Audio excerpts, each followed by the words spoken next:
Welcome to Darlington Provincial Park.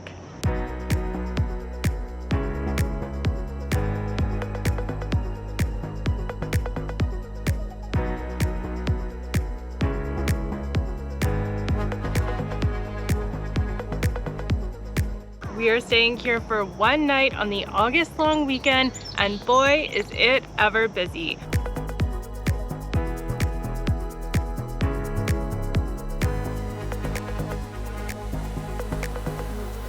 I'm going to give you a quick tour of the park and all it has to offer so that you can see what it's like here on a busy long weekend in the summer. We also stayed here for our very first shakedown trip, so I have some footage and some feedback from that trip that's a little bit different than this experience, so I'm going to share both of them with you so that you can decide when the best time is to visit.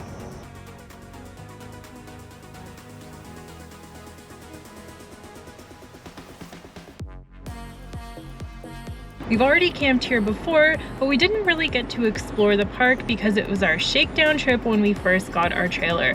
This is the August long weekend, so it is busy. The park is at full capacity, all of the sites are booked, and the day use is even completely booked as well.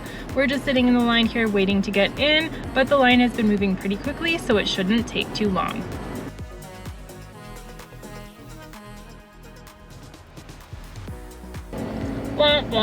Well, we got here a little bit too early. We've never been turned away from a provincial park before for being early, but because it's the long weekend and it seems that they've got a lot of work to do to go and check and clean all of the sites, we weren't permitted to go in. We would have either had to wait in the parking lot for an hour until they could let us know if our site was available, or they said for us to go and come back in an hour. And since we're from this area, we know exactly where we're gonna go, and we'll see when we get there. We have come to one of our favorite breweries here in Durham region. It's called Chronicle Brewing Company, and the parking lot is RV friendly. We've got our truck and our trailer right back here, and it's a very short walk over to the brewery. They have a beautiful outdoor patio, and they also have seating indoors. Chronicle Brewing Company doesn't have flights, but you can order small beer so you can sample a few of their delicious beers on tap. A bonus is that they serve complimentary popcorn. All right, let's try this again. We are back at Darlington to try to check in. It is exactly 1:53, so we should not be turned away this time. Let's see how it goes.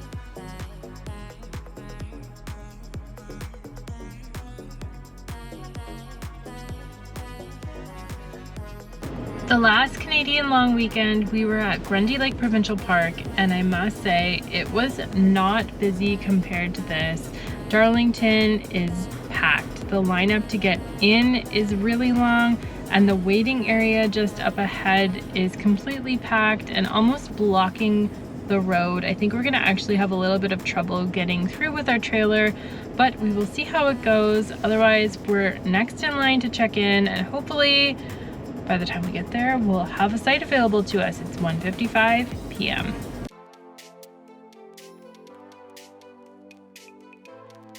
We made it into Darlington, and we are at the water filling station, which is actually the same as the dumping station here. And just across the way, there is the garbage and recycling, which I will show you now.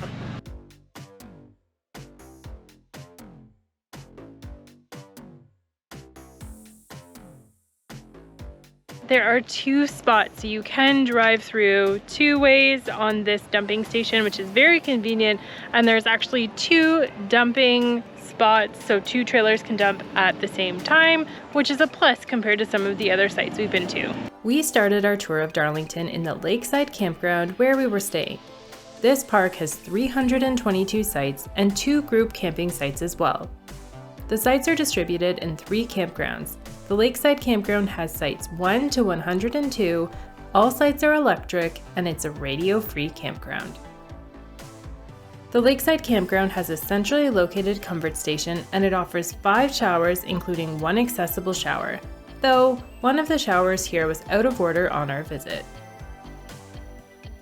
Next up, we decided to take the campground trail, which is one of 4 trails, and there are just over 6 kilometers of hiking trails at this park, ranging from easy to moderate. We are on the campground trail right now. This trail actually runs through the Cliffside and Lakeside campground area, and it also takes you to the amphitheater and to the log cabin info center, which is where we're headed now. Once you get to the info center, you can start another trail or loop back around on the campground trail and come back to your campground area. It does not connect to the hillside campground, so if we want to go there, I think we have to take a main road.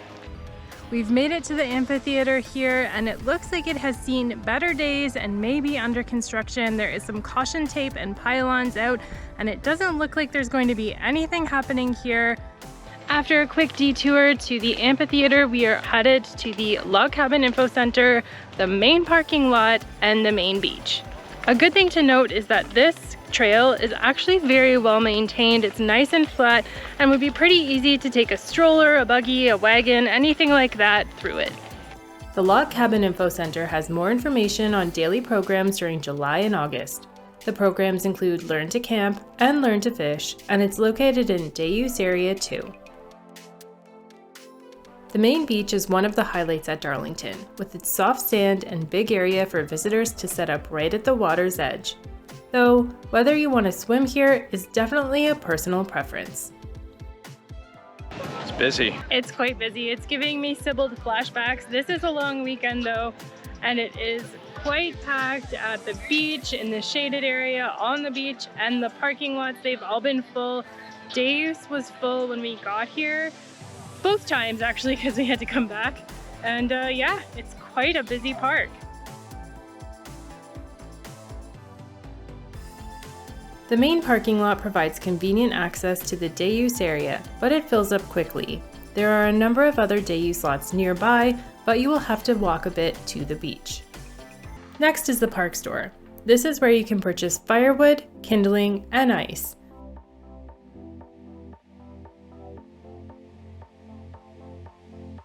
And inside they also have a lot of items for purchase as well, including some camping essentials, souvenirs, and grocery items. You can also get ice cream and some items off their menu.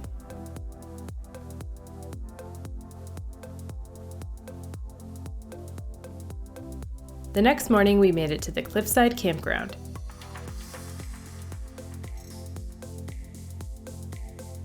Here you'll find sites 103 to 186, and there are 10 electric and 73 non-electric sites in this campground.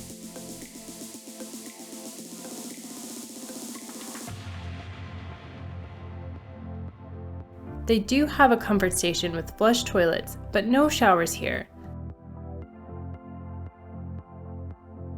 And a good thing to know is that many of the sites were unlevel or had a large slope, so check that out if you plan to camp in this section. There was also a garbage and recycling area in this campground, and a pro tip, avoid site 185, which is directly across from the garbage bins.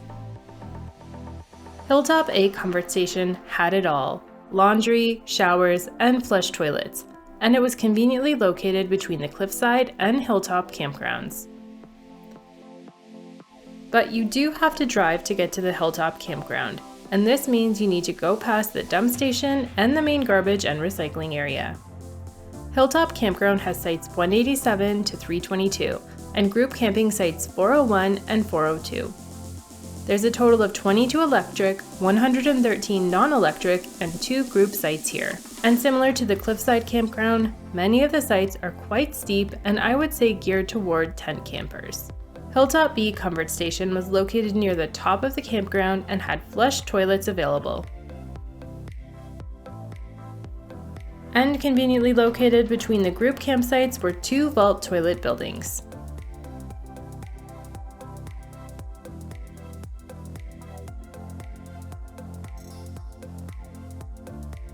I am down in parking lot number 4, which is the fishing area right on McLaughlin Bay. They have a number of spots where you can set up and fish right off the shore. There's also a boat launch here and the start of one of the trails.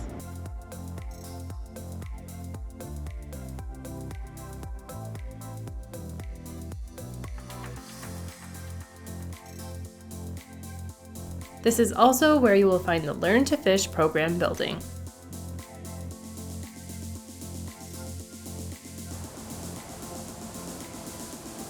One of the trails that you can do here at Darlington is the McLaughlin Bay Trail.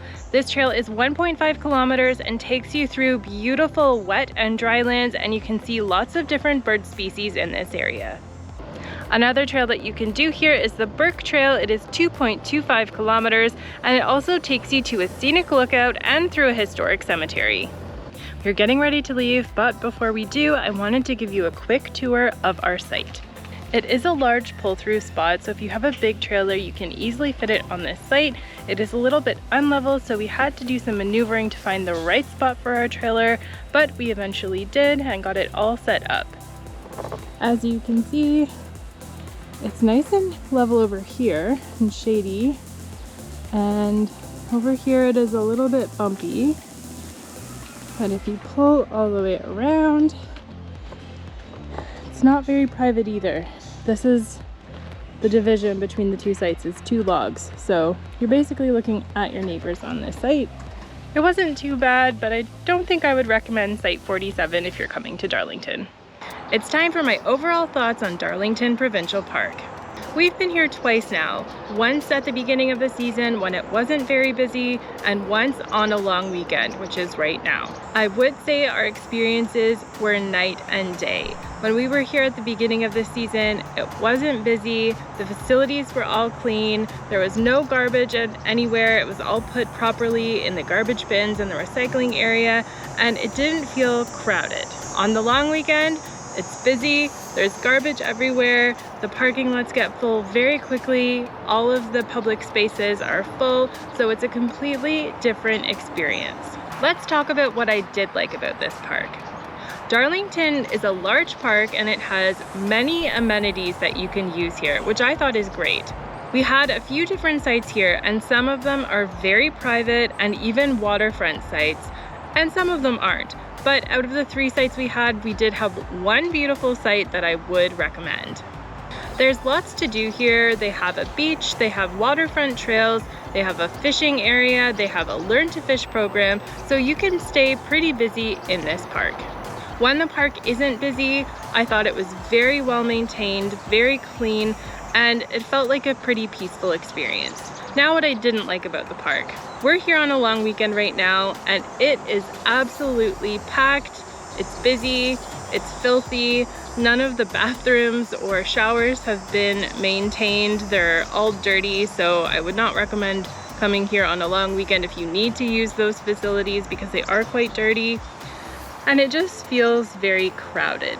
It also felt like it was a little noisy. It is located right beside the 401, which we knew coming here. You can't really hear it from our campground too much, but you can hear a train that comes frequently.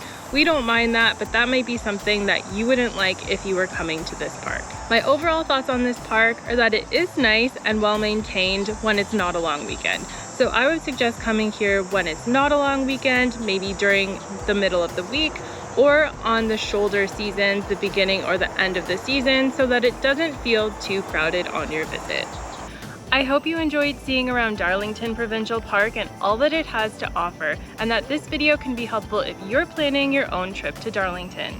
As always, if you like this video, don't forget to leave a like and subscribe to my channel for more travel and camping videos coming soon.